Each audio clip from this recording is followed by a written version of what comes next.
ఈ మధ్య ఎస్ఎస్సి మరియు ఇంటర్మీడియట్ ఫలితాలు వచ్చినాయి, రిజల్ట్స్ వచ్చినాయి.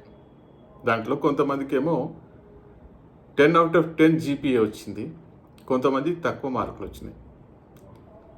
తక్కువ మార్కులు వచ్చినటువంటి పిల్లలు వాళ్ళ తల్లిదండ్రులు బాగా డిస్టర్బ్ అవుతున్నారు. పిల్లలు అయితే డిప్రెస్ అవుతున్నారు.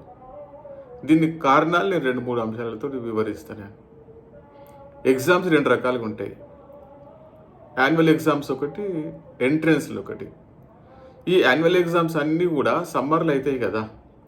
ఈ యాన్యువల్ ఎగ్జామ్స్లో అంతా డిస్క్రిప్టివ్ టైప్లో ఉంటుంది. అంటే ఒక ప్రశ్న ఇచ్చిన తర్వాత దానికి జవాబులు సొంతంగా పిల్లలు రాయాల్సి ఉంటుంది. అవి జ్ఞాపకం పెట్టుకున్నాయా, అర్థమని అని రాయాల్సింది ఉంటుంది. ఎంట్రన్స్లలో అట్లా కాదు, మల్టిపుల్ చాయిస్ క్వశ్చన్స్ ఉంటాయి. ఆబ్జెక్టివ్ టైప్ టెస్ట్లు అంటారు వాటిని. ఒక ప్రశ్న ఉంటుంది, దాని కింద 4 ఆన్సర్లు ఉంటాయి, ఏదో ఒకటి కరెక్ట్ ఆన్సర్ ఉంటుంది, దాన్ని టిక్ పెడితే సరిపోతుంది. ఈ రెండింటికి తేడా ఏంటంటే, డిస్క్రిప్టివ్ మోడ్లో పిల్లలు సొంతంగా రాస్తారు, నేర్చుకున్నదంతా రాస్తారు. అవన్నీ కూడా డిస్క్రిప్టివ్లో రాసినటువంటి పరీక్ష పత్రాలన్నీ కూడా, జవాబు పత్రాలన్నీ కూడా వాల్యుయేషన్ సెంటర్కి వెళ్తాయి. ఈ వాల్యుయేషన్ సెంటర్ లోపల వీళ్ళు రాసినటువంటి జవాబులన్నీ కరెక్షన్ చేయబడతాయి, అక్కడ మార్కులు వేయబడతాయి.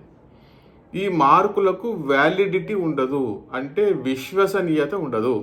ఎందుకు ఉండదంటే, ఒక పేపర్ దిద్దిండు అనుకుందాం, కొన్ని మార్కులు వస్తాయి. మళ్ళీ అదే పేపర్ను ఒక వారం తర్వాత ఆయనకే ఇస్తే అన్నీ కరెక్ట్గా మార్కులు రాకపోవచ్చు. అయితే కొన్ని తక్కువ మార్కులు రావచ్చు, లేదా కొన్ని ఎక్కువ మార్కులు రావచ్చు. అందుకే దీనికి విశ్వసనీయత తక్కువ అంటారు. అందుకోసమే ఎక్కడైనా సీట్లు కావాలంటే ఎంట్రన్స్లు పెడతారు. ఎంట్రన్స్ లోపల అన్ని మల్టిపుల్ చాయిస్ క్వశ్చన్స్ ఇస్తారు. ఈ మల్టిపుల్ చాయిస్ క్వశ్చన్ లోపల పిల్లలు అటెంప్ట్ చేసిన తర్వాత ఎన్నిసార్లు దిద్దినా, ఎవరు దిద్దినా అన్నే మార్కులు వస్తాయి. అందుకే విశ్వసనీయత ఎక్కువ కాబట్టి సీట్లు అన్నీ కూడా ఎంట్రన్స్ తర్వాతనే ఇస్తారు. ఈ డిస్క్రిప్టివ్ మోడ్లో జరిగినటువంటి టెస్ట్లకి విశ్వసనీయత తక్కువ. అందుకే తక్కువ మార్కులు వచ్చినాయని చెప్పేసి పిల్లలు ఇబ్బంది పడకుండా చూడండి. ఇది ఫైనల్ కాదు జీవితంలో, ఇది అంత్యం కాదు, ఇది ఆరంభం. తక్కువ మార్కులు వచ్చినంత మాత్రాన్ని ఇబ్బంది పడి పిల్లలు ఏ అగాత్యాలు పాల్పడకుండా మీరు చూడండి. తల్లిదండ్రులుగా అది మీ బాధ్యత. ఇక రెండో అంశం ఏంటంటే, వాల్యుయేషన్ సెంటర్లో 2 రకాల వ్యక్తులు ఉంటారు. కొంతమంది ఏమో బాగా ఎక్స్పీరియన్స్డ్ టీచర్లు ఉంటారు, సబ్జెక్ట్ మీద బాగా డెప్త్ ఉంటుంది వాళ్ళకి. ఇంకా కొంతమంది టీచర్లు ఈ మధ్యనే సెలెక్ట్ అయినటువంటి వాళ్ళు ఉంటారు, తక్కువ నాలెడ్జ్ ఉంటుంది, తక్కువ డెప్త్ ఉంటుంది. మీ పిల్లవాడి యొక్క పేపర్ ఎక్కువ నాలెడ్జ్ ఉన్నటువంటి వ్యక్తి దగ్గరికి పోయింది అనుకుందాం, బాగా సీనియర్ అయినా డెప్త్ ఉన్నటువంటి వ్యక్తి దగ్గరికి వెళ్ళింది అనుకుందాం. ఈ పేపర్ని చూసిన అతనికి అసంతృప్తి అనిపిస్తుంది, సింతే నా రాసిందని చెప్పి తక్కువ మార్కులు వేయడానికి అవకాశం ఉంటుంది. ఇదే పేపర్ అట్లా కాకుండా లెస్ ఎక్స్పీరియన్స్ ఉన్నటువంటి వ్యక్తి దగ్గరికి వెళ్ళింది అనుకుందాం, ఆయన దీన్ని చూసి సంతోషపడుతుంది, సంతృప్తి అవుతుంది, ఎక్కువ మార్కులు వేయడానికి అవకాశం ఉంది. అందుకే ఇది 2 అంశాల మీద ఆధారపడింది. ఒకటి వ్యాలిడిటీ తక్కువ ఉంటుందని చెప్పిన, రెండోదేమో ఎక్స్పీరియన్స్డ్ డెప్త్ ఉన్నటువంటి వ్యక్తి మీద, లేదా ఎక్స్పీరియన్స్ తక్కువ ఉండి డెప్త్ తక్కువ ఉన్నటువంటి వ్యక్తి మీద ఆధారపడుతుందని చెప్పినాం.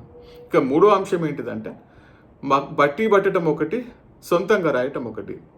ఏ పిల్లలైతే బాగా బట్టి రాస్తారో, పాయింట్ వైజ్గా రాస్తారో, వాళ్ళకి ఎక్కువ మార్కులు రావడానికి అవకాశం ఉంటుంది. మనం ఏం చెప్తాం పిల్లలకి, బాగా చదవండి, చదివింది అర్థం చేసుకోండి, అర్థం చేసుకునే సొంత వాక్యాలను రాయమని మనం చెప్తా ఉంటాం, అట్లే ప్రోత్సహిస్తుంటాం. వాళ్ళు అదే విధంగా రాసిండ్రు అనుకుందాం, బాగా చదువుతారు, చదివింది బాగా అర్థం చేసుకుంటారు, అర్థం చేసుకునే సొంత వాక్యాలు రాస్తే ఆ దిద్దే ఆయనకు అసంతృప్తి కలగచ్చు, మొత్తం బుక్లో ఉన్నటువంటిది మక్కి రాయలేదనేటటువంటి ఒక భావన కలుగుతుండొచ్చు. అందుకే తక్కువ మార్కులు వేస్తాడు. కానీ ఎవరైతే సొంతంగా రాసినరో ఈరోజు తక్కువ మార్కులు వచ్చినంత మాత్రాన వాళ్ళు వెనుకబడ్డట్టు అసలే కాదు, రేపటి గొప్ప వ్యక్తులుగా వాళ్ళు మారుతారనేటటువంటి విషయాన్ని మీరు అర్థం చేసుకోండి.